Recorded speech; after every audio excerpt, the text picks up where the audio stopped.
Today I'm going to be teaching you some expansive techniques to get rid of tension and enter the flow state. Yeah, I'm inspired. I'm inspired. Hey there guys, how's it going? My name is Sumit Chatterjee from the Flow Zone Academy, and I'm a flow state coach, which means that I help you feel better and perform better. Today I'm going to be talking about some ways to release tension, okay? So tension is the enemy of the artist. Now we understand there's lots of different modes in which tension shows up, okay? Tension can even show up in the joints of our fingers, okay? Tension can show up as we furrow our brows or in our face. Tension can show up if we're blinking consecutively. There's lots of different things and ways in which tension shows up. A lot of it is subcommunication. A lot of it is subconscious, right?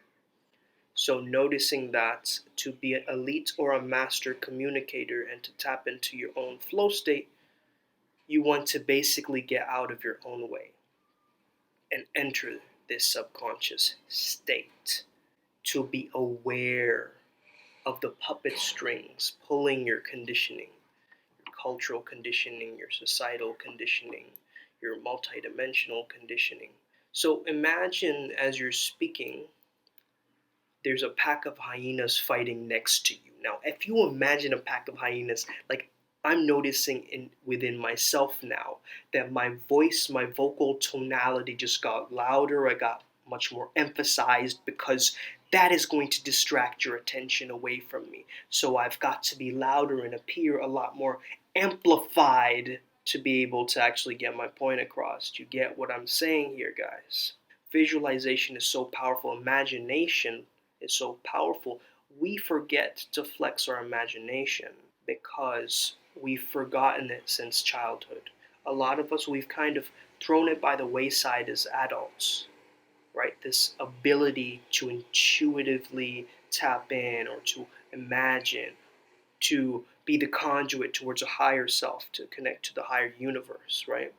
Essentially, exercising is doing something that you don't know how to do. Performance is allowing what you do know to do.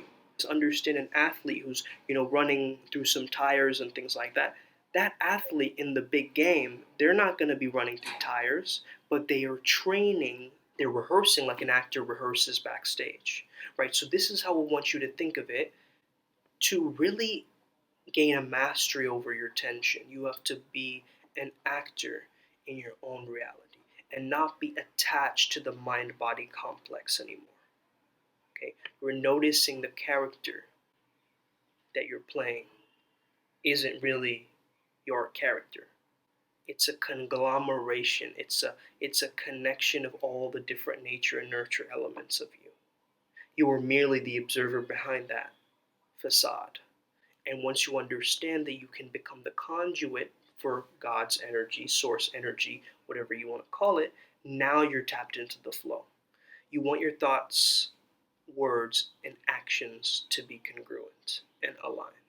And people generally have a good BS detector. They can tell when someone's speaking authentically, speaking their truth, or they're speaking made up, or they're trying to look a certain way, they're trying to be a certain way. You want to leverage yourself to look so stupid in order for you to transform. Create more barriers in the way, or get us to really look at the problem and zoom into it in order for us to actually transform that thing. Like, for instance, if you're going outdoors, you'd buy yourself a bunch of outdoorsy gear, right? Just to push yourself, just to push your mind to get out of the house. Now, there is this willingness aspect to it too, because if you have those clothes lying around and you never do anything with it, then it's not going to work. But the fact is, it's so ridiculous for the fact that you've bought all these hiking shoes and you're never going hiking. That's ridiculous, okay? That's stupid. It's making you look stupid. So doing that, right, allowing you to actually push yourself towards your performance, which is, again, allowance. Allowing what you know already what to do. That is what performance is. Peak performance. Allowing what you know to do at your highest level. Right? So how would you at your highest level handle that solution or that tension or that problem? You want to not only be a leader and dominate physically, you want to dominate psychologically. That's a big part of the flow state, right? Is we don't let our little thought chatter get in the way, because it shuts down completely as we're doing some action that we're tapped into. We're in the zone. I'm in the zone, baby. You can't get me out of the zone. You can't. You simply can't. And that's the power behind the flow. To get into the flow state, you need familiarity of technique that doesn't need a lot of your intellect to come in and say, hey, wait, super ego, right? Telling you, oh, this is right. Oh, micromanage this. Oh, a little bit of that. That's all stuff you do behind the scenes. That's the exercise phase. The performance phase is letting go completely, becoming a conduit, letting the art move through you, being the flow. Now, I see a lot of people speaking, a lot of my clients speaking, and they speak with, like, hey guys, how's it going? My name is Jeremy, and I'm here to tell you about this thing that I'm doing. Great, fantastic. You're completely monotone, brother. Okay, now I want you to actually get some emotional color and relive the moment as it's happening as you're talking about your stories. Let's say you're talking about a story where somebody cheated you. You want to feel the disgust inside of you as you're telling that story. You want to feel the betrayal in your soul as you enunciate those words. And you want to get angry as you express that. And then in performance, this is an exercise. Now, in performance, you have the chronic tone, which is the subcommunication. The subcommunication is a bit of anger, and it's alpha, and it's very solid. It's unreactive, right? But your social tone is just explaining it. But the underlying theme of what you're saying is that you're pissed off about that situation. Now, people can tell, people can sense that. This is how you use it in the appropriate way. Let's say that you say a completely normal sentence. You read a chapter from a book, but you say it in a very sexual way. You're reading it very sensually. How does that sound? It has a sound to it. It has a pitch quality to it. It has a resonance to it. That's the flow when you get out of your own way and you set the intention and you get out of your own way. You embody the outcome, but then you don't become the outcome, right? You embody the outcome that you want, and then you suddenly, poof, it disappears. You let it go. You drop it. But you still embody it. But you drop it. Okay, this is a paradox to understand, but this is where the power kicks in as well. Because understand that the fear will always be there, the triggers will always be there. It's just so that we become stronger, more courageous. We still feel it, but maybe it's not as amplified as before. When you allow yourself to get into a meditative state, or when you're in a higher vibe, when you're doing something silly or goofy, you're getting out of your head. Okay? But getting out of your head is also a very ethereal, ephemeral concept, because how do you get out of your head? You can't, right? All you can do is just amplify the embodiment, the grounding, the wiggling your toes, right? Tapping your foot to the music, the ability for you to, speak to an imaginary friend that makes you laugh. You chuckle, you ease your shoulders, you you learn to feel good with nothing. You learn to feel good with zilch, with nothing. They throw you in a desert, you're still entertained. You're self-amused. You're energetic. Okay?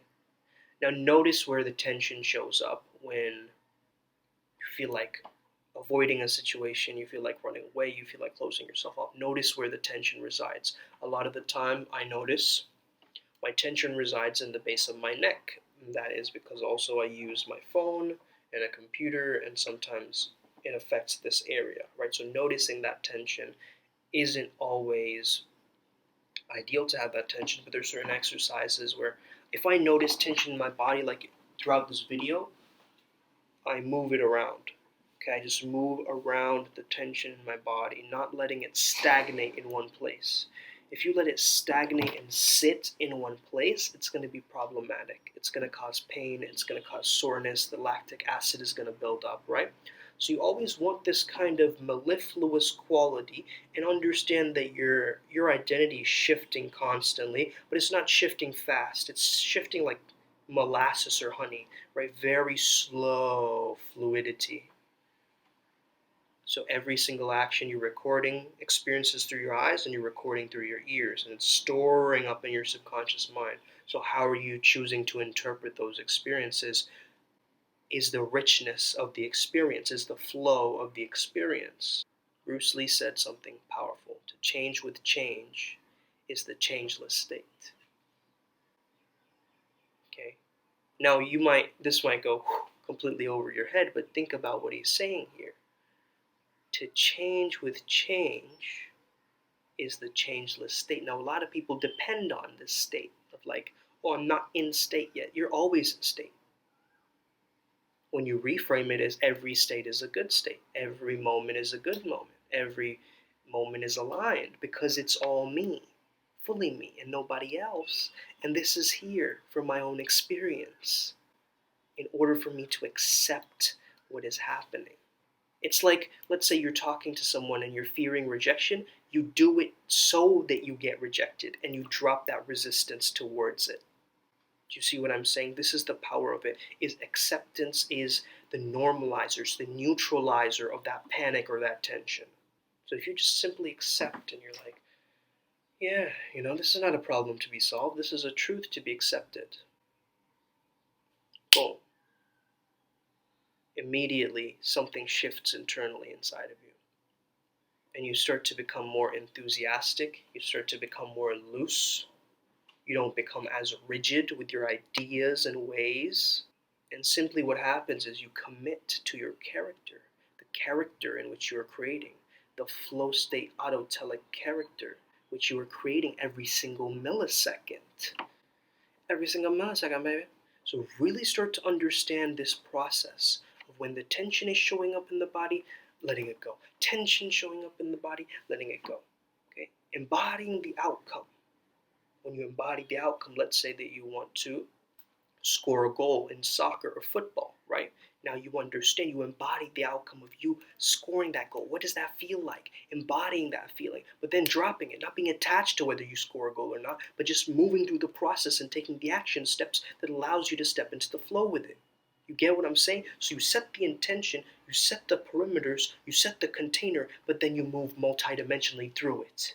Because the container is an empty container. You're allowed to add things into it to make it more interesting, to make it more jovial for you, to amplify your strengths in a certain situation, to disengage in a certain situation very briefly so it doesn't look like you're too needy, right? It's like this constant calibration that's not a micromanagement, but it's more of like a, cool, I could have done that better, awesome, whoa, yeah, that thing I did really well. Ooh, that little thing, you know what?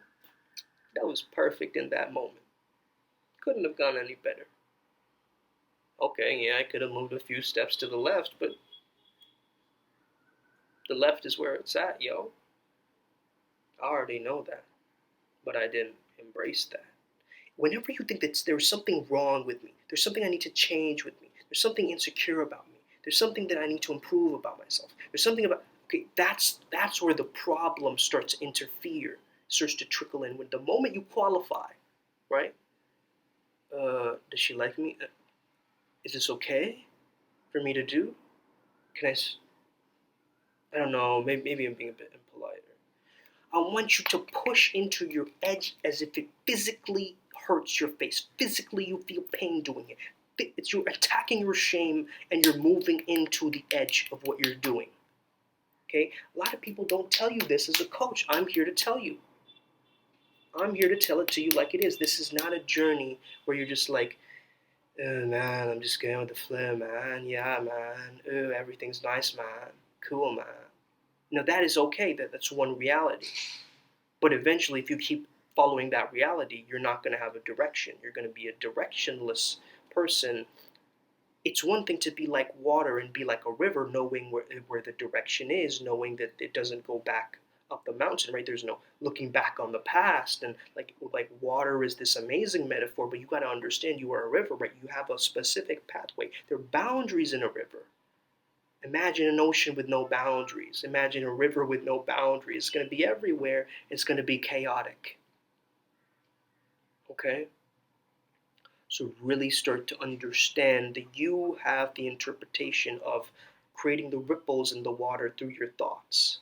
And if you're trying to catch those pebbles, you're going to cause more ripples in the water. But if you let those pebbles in your mind, the thoughts drop, and you just observe it, it's going to be still water again. I hope this video helps you out today. Have an amazing day. May the flow be with you and stay legendary. See you next time, Ballas. Boom.